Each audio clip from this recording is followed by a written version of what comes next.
Ignition sequence starts. 6, 5, 4, 3, 2, 1, 0. All engine running. Liftoff. Liftoff.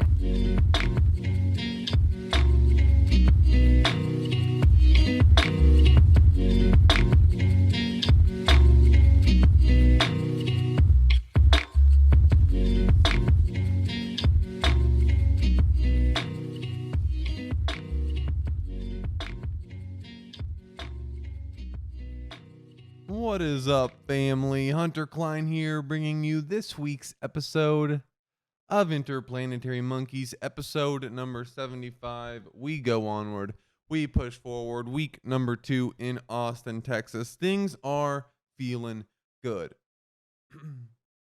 Last week I was a little bit more, what do you call it? A little bit overwhelmed, I would say.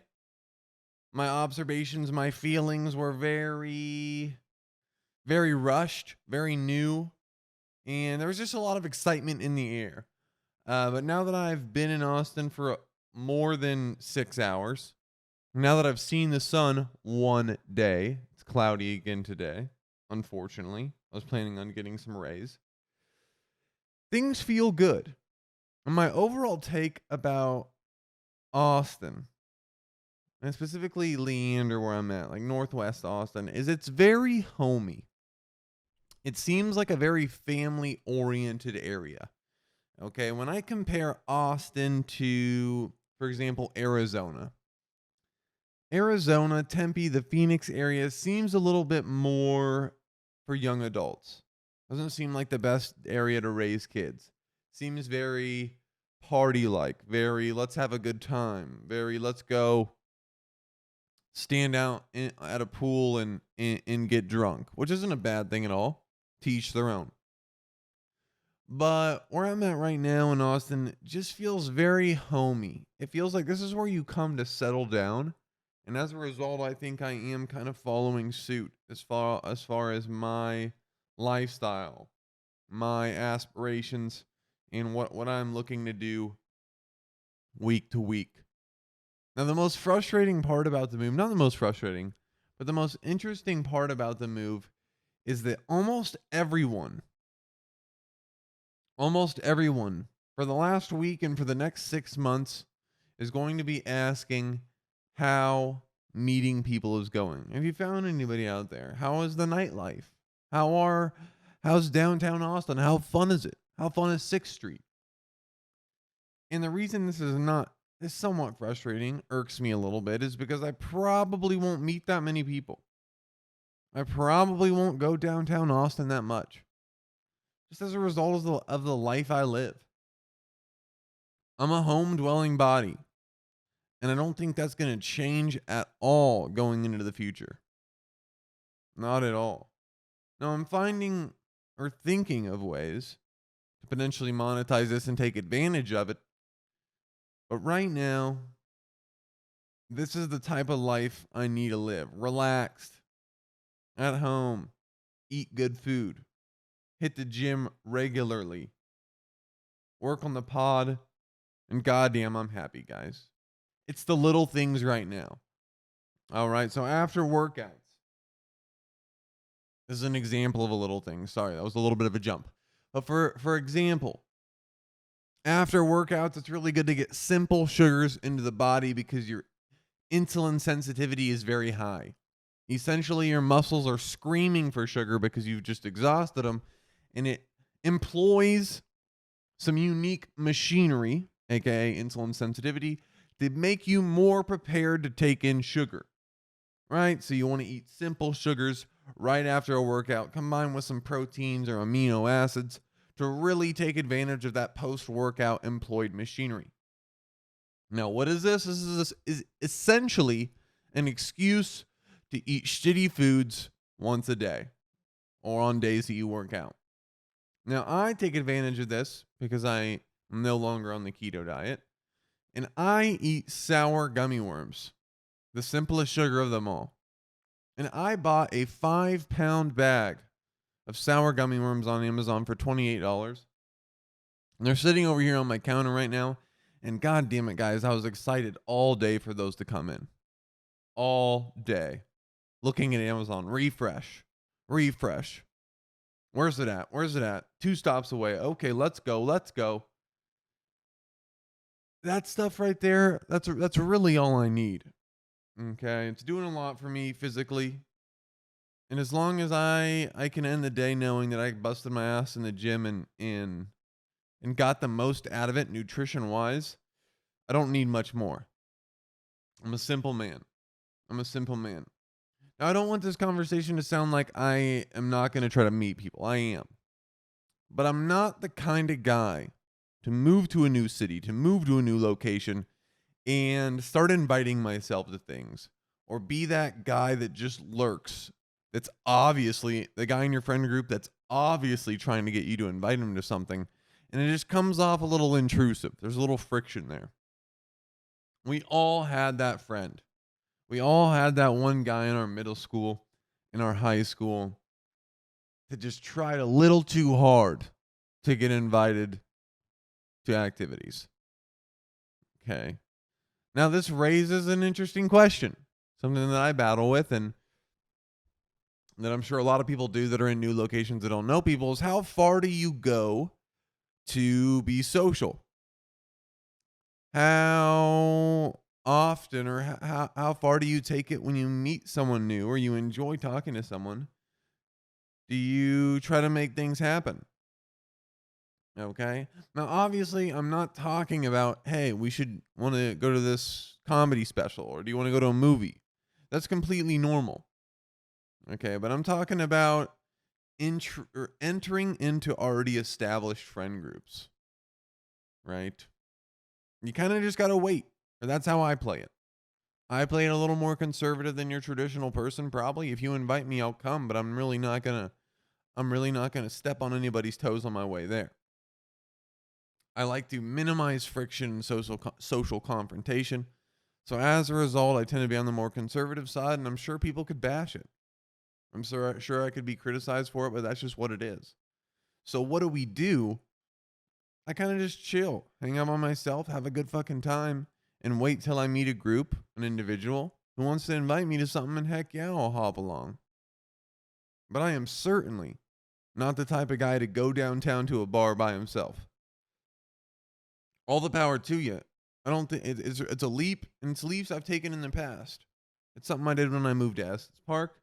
I would just go down to the local bar and just hang out by myself, get to know the bartender, and it was fun. But I'm a little bit past that. Okay, I'm a little bit past that. And at the end of the day, I really don't want to drink that much because one of my number one patents is nutrition and health, fitness and health. And ultimately, drinking cuts into that heavily.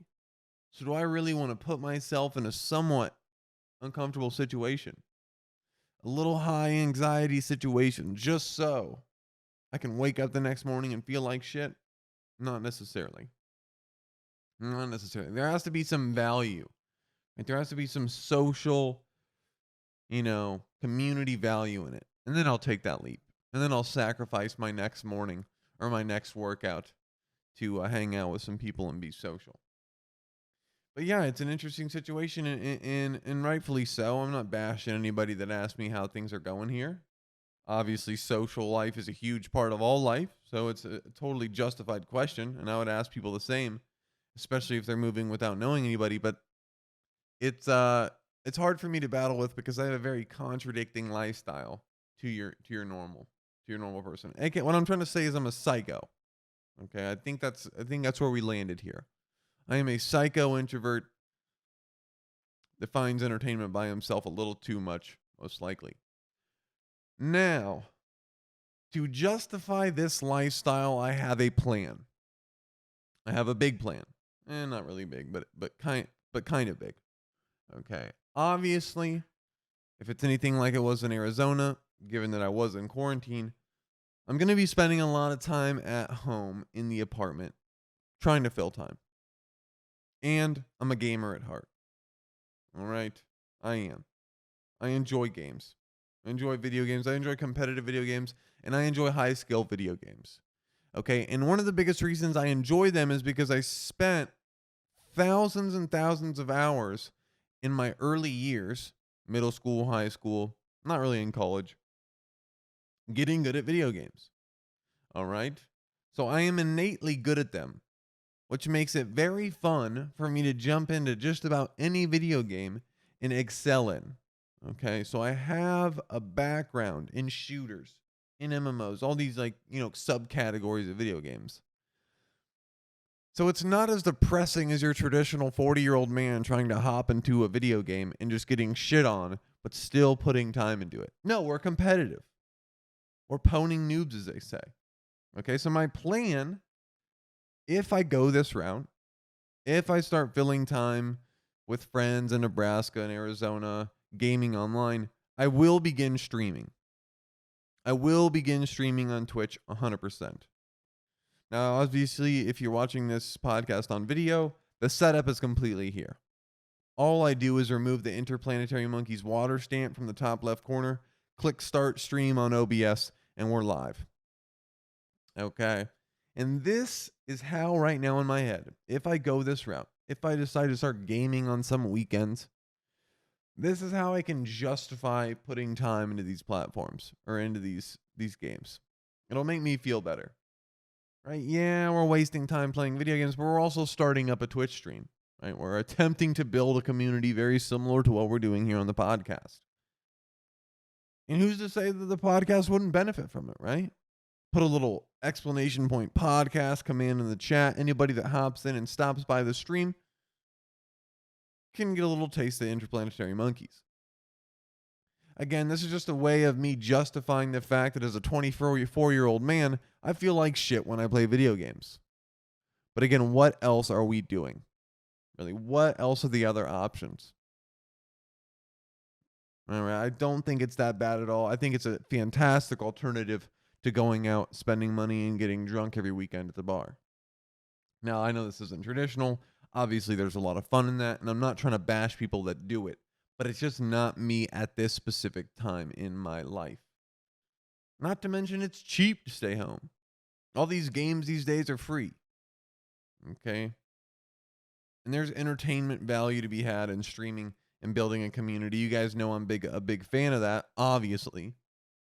And I'm no stranger to being behind a camera. I enjoy it. And we got a pretty badass setup to do it. So that might be our future. That might be our future. We're just streaming, podcasting, and working. Now, in a perfect world, obviously the podcast does, or the stream does well. I'm playing games I enjoy, and our weekends are a little more entertaining than they currently are. But what do we expect, right? This is all just a bunch of rushed thinking about how the hell I'm going to spend my time here in Austin, especially because things get a little lonely. But I am no stranger to this feeling, and I do enjoy the ride a little bit. My recent endeavors in the fitness industry, coaching at D1 training, have been interesting. All right. I am enjoying the work 100%, but my expectations for the work have changed a lot. And here's why. Obviously, my goal is to work with athletes. It's not that easy. Okay. First off, the hardest part about working in the fitness industry, I will tell you, is the hours in which your average human is available for fitness.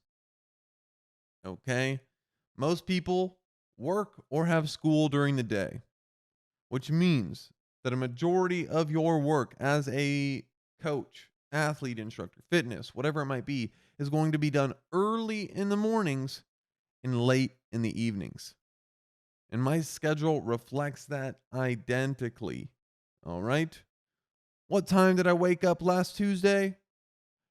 4:30 a.m., friends. 4:30 a.m. Yes. Now, it wasn't as bad as you'd think. I tried to go to bed at like 10, so it wasn't that bad, but holy hell. The last time I woke up at 4:30 a.m. was to get on a plane, and that was the only time I ever woke up at 4:30 a.m. It seems like a joke. It seems cartoonishly early, but it's what it takes to be in this industry if you're not working at the collegiate level, if you're not working for a specific sports team, for people that their job is to be fit, if that makes sense. So, the crown jewel of what I do, strength and conditioning, is obviously getting to a university where you work normal hours. Okay, because right now we're in the crux. We're in the crux. Now, where I'm at, this job will probably only be a 1 year, 2 year thing. Okay. I enjoy it. I love coaching. I'm yelling a shit ton. All right. There's a lot of people in the class, a lot of people in the room, multiple classes. There's music playing. We got to yell. All right. We're doing banded butterflies. All right. This is how you do it. Make sure you keep your back vertical, lower back against the ground. You want to keep your arm up. You know, we're yelling this stuff. So it's fun. It's engaging, but it is exhausting, especially when we're working at 4:30 in the morning. Again, this is a 1 to 2 year thing. This is a stepping stone. Okay, the reason I'm at this job is because almost every collegiate strength and conditioning program I applied for on the required experience has 2 years of coaching athletes. And that's what we're doing right now. I got my first PT of a young man named Walker, 12-year-old, who wants to be a collegiate baseball player. And we're going to turn him into a star. All right, so we're making programs for him. Luckily, the program I make for Walker is going to translate to any baseball player that wants to come in. And then we go. My hours are just going to be strange. Evenings, all week, and then Thursdays we wake up at 4:30 a.m. It's pretty much how it's going to work. And yeah, we're going to help out some old friends in academia online for some extra money. Easy stuff, work from home, online type of stuff. And we're going to see what happens. We're going to see what happens, guys. It's a little lackluster at the moment, but that's just what we are. That's just what life is in the early 20s. If you don't make it big and you're trying to start off the career. It's interesting how irrelevant age is at this time in my life. I'm almost certain I'm the youngest trainer at D1 training, the youngest strength and conditioning coach at D1 training. But no one knows, and no one probably will ever know because no one cares how old you are. And I have a bad taste in my mouth about how it may come off that I'm just kind of stopping by for a year, stopping by for 2 years, and getting out. Obviously, that's how life will work, and when the opportunity comes, I'm going to take it. I'm out. I don't really care, right? Self-preservation is the ultimate instinct. If people are mad about it, so what? All right, we got goals. But it's a little strange. It's fascinating to me that there are people that go into jobs like this and have no aspirations to get anywhere else. The fact that I'm working with people in their early 30s that are just content, that are still at this job, that don't want to do anything with it. Again, all the power to you. If that's the life you want to live, go for it. If you're happy, if you're enjoying your work, go for it. But I just don't relate. I can't comprehend this type of lifestyle where we get into an introductory position and we don't look forward at all, where there's not the next step, or this is not just a stepping stone. Okay, and I think that's somewhat of an advantage I have. But we're getting more comfortable. Daily public speaking, it's literally what my job is, more like public yelling, coaching, making plans. It's an interesting lifestyle. And the hours are a little bit rough on the body, but we're making it work. We are absolutely making it work, guys. What happened since the last time we talked, guys? Number one, you know I have to talk about it. Neil deGrasse Tyson, a.k.a. my father, was on Joe Rogan. Now, I haven't watched the full podcast episode yet because I haven't mentally prepared to go that deep into space, the universe, and the fabric of time. But I did watch a clip, and it was a discussion about aliens not being on Earth and UFO sightings being bullshit. Now, if you've been a long-time listener, you know that I generally back this. Okay, if UFOs visited Earth, there are groups of space scientists that would certainly be the first to know. Okay, because it would be pivotal to the research that the government is pouring millions of dollars into. And in my early years of grad school, I was in these groups. Okay, you can go watch the episodes, The Story of Hunter Klein, if you want to hear more about this. I'm not going to go into it too much here, but about my time working for NASA in thermodynamics and astrobiology.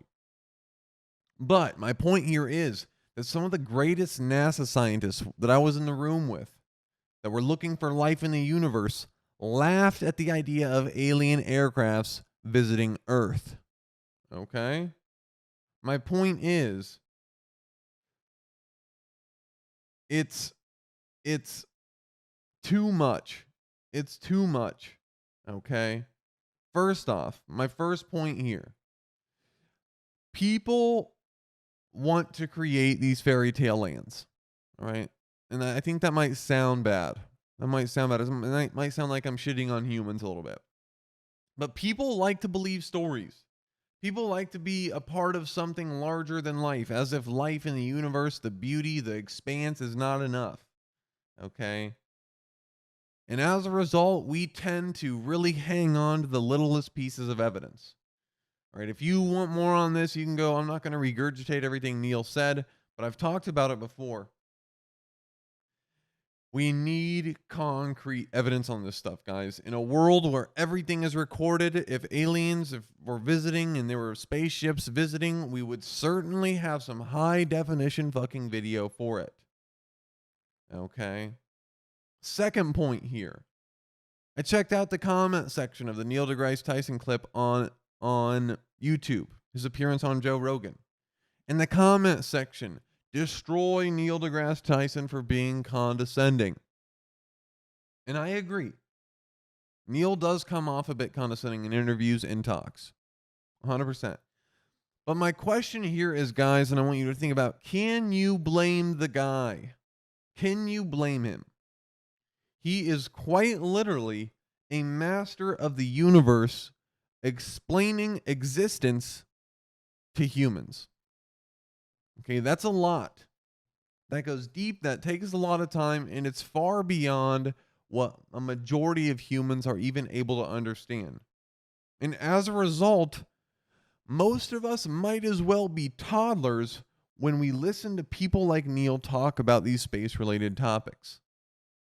Okay? So essentially, Neil is required to talk to us like toddlers for us to even follow 3 sentences of an hour lecture. And I am positive this tends to rub off on his communication skills. And to think, guys, that he's been doing this for literally decades. He's been the poster child of astrophysics for decades. You can't blame the guy. Okay? His intentions are pure. All right? That's obvious. His intentions for you to understand, his passion for teaching, and his intentions for humanity as a whole are beautiful. Now, this isn't to say that I would not try to communicate these topics differently. I'd probably be a little more relaxed, a little more bro-ish.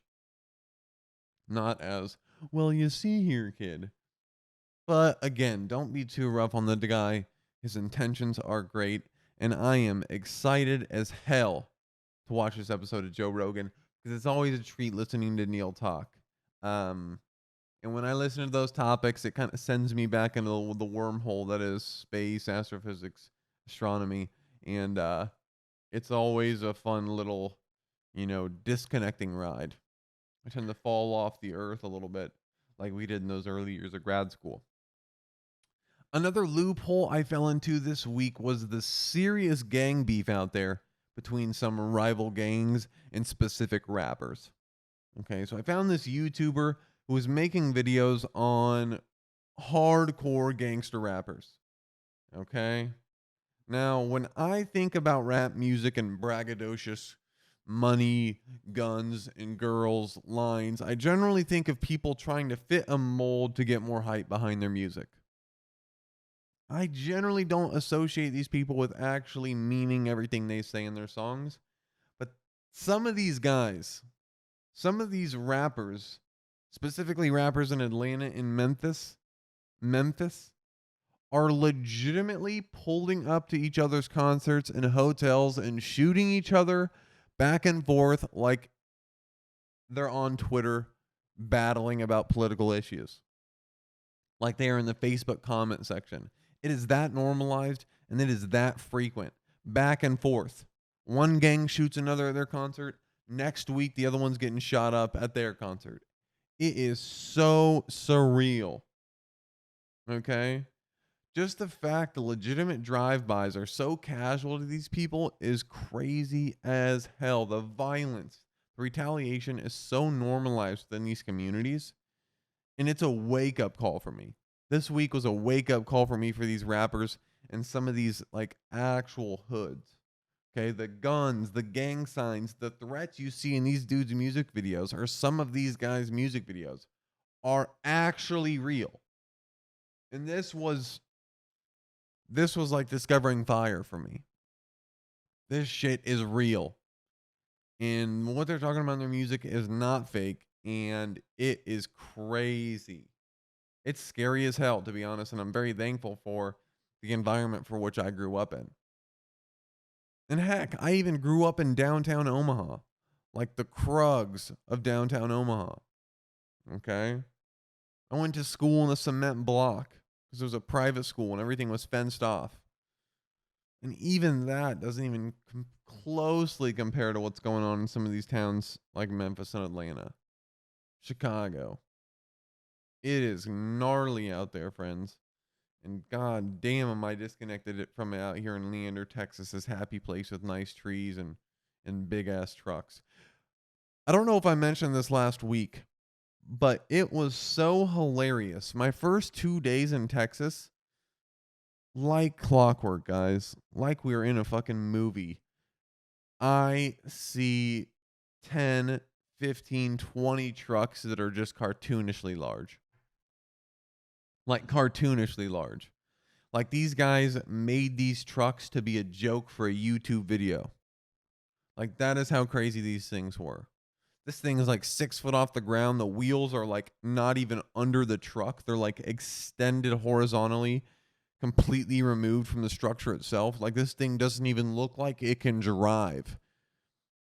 And, you know, big decals on the side, a sticker. It is crazy out here, friends. The big trucks in Texas thing is not a joke. It is not a meme. It's not fake. It is real. These guys do not play around with their trucks. It is crazy as hell. Okay. Another big thing that I have fallen victim to this week is gambling streams. Not proud of it, but I'm going to say this straight up. Watching people gamble is infectious. I want to put it on record that I've never gambled before in my life with actual money. I've played poker. I've run some like fake slots, but I've never actually put down my money and gambled in real life. Now, the interesting thing about 2021 is that they have online casinos that you use Bitcoin to gamble on, and it's just not good. Okay? We generally associate online gambling sites like almost impossible to retrieve your money from, right? It's a scam. Yeah, you might win something, but how the hell are you going to get the money? It's going to go into like an offshore Swedish bank account. You got to spend like 3 years trying to retrieve it. No. With the use of Bitcoin and cryptocurrencies alike, they're able to really streamline this process of using and retrieving money on these online gambling sites. And the production of these slot machines is crazy. I'm talking about they have psychologists in their fucking office figuring out how they can get you most addicted to these things. Not only are the slot machines beautiful, eccentric, and just legitimate, they have dealers sitting at tables with cameras around them that actually deal you cards in real time as you virtually sit at the table. Blackjack, roulette, dice. They have games of they have the hundreds of card games where you literally enter the chat room from your computer. A dealer is sitting at an empty table and sees you come in, addresses you by your name, and says good luck and starts dealing you cards. It is so crazy, guys. And I know they are a scam. Okay. Casinos, these games, they're designed for you to lose money. Yes, yes, yes. Otherwise, they wouldn't exist. How would the casino still even be running? But I just watched a man live on stream get $400,000 from a slot off a $40 bet. And I cannot help but watch that and think, maybe I should try. Maybe we should try. All right. Now, I'm not going to try because I don't have the money. I can't comfortably throw away 40 bucks, $10, $15 and not feel bad about it. But maybe on my birthday or something, we go in light, right? Maybe. I've never gambled before. Why not at least try it once? Or that's how I'm thinking about it right now. Will we do it? Probably not. But if the time comes and the opportunity presents itself and we get an account on Coinbase, we might just have to make it happen. And these were the last words of many once rich and now broke men. Okay. It's addicting stuff, and the technology is so crazy. Gambling is so easily accessible these days. And what does that say for where we're going on Earth? Who knows, family? Who knows? Once again, this week, we are not going to be checking phone calls in for the podcast, but we will one of these weeks, I promise. The tech is there. It's waiting for us. If you do want to call in, the IP Monkeys phone number is 602-892-4371. Call on the hotline. Let me know who you are. Let me know what you do, what interests you, what we should talk about, and we'll make a little segment of it on the podcast.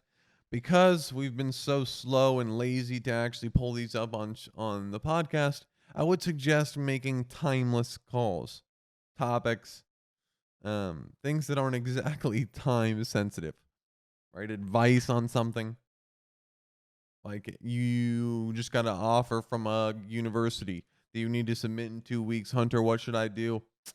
Just DM me because we've been a little lazy on this stuff. Overall, things are exciting. I can't help right now in my life look forward to the next step. What is next? What are we going towards? Why am I here? Why am I battling through this?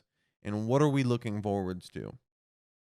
Because the main thing is right now, money is very stressful. Not that it's the whole picture, that's the key to happiness. I'm not trying to say that. But it is my number one stressor in life right now. Okay, to the point where we had to pick up another part-time job online to help out some old friends in academia. Getting rid of this stress is going to be huge for me. There's not a lot in my life I have to complain about right now. I'm very thankful. I have a lot of free time. But I'd right now be willing to sacrifice that free time for a little more financial stability because that's ultimately why we left grad school and tried to get into the real world. Unfortunately, we're not there yet.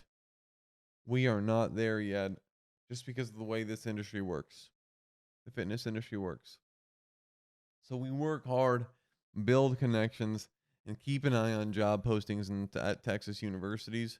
And hopefully we can pull something off here in the next 6 to 12 months. Again, we're just getting started, but I just can't help but look forward. Because the job's great, but it's not where I want to be. And this is simply a stepping stone. Okay? Financial stability is all we need, guys.